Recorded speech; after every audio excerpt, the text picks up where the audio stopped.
فنانة فنانة فنانة فنانة ربي فنانة.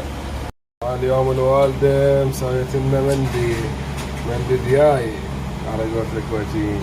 الوالدة حطت فوقه شغلات ما اعرف شنو هاي الشغلات يمه. زعفران وملون طعم. هاي زعفران وملون ما تطعيم؟ ملون طعم يعني يلون. يلون التمن تمام. هاي عندنا الدجاجة اللي راح نحطها على المندي، حطت امي فوقها صلصة. شنو يما الخلطة هاي حطيت فيها؟ كاتشب وتمر هند وبهارات. حلو تمام تمام. بس الوالدة جاي تزين بالصينية، اشوف شلون زينة. قلنا الصنوبر والكشمش.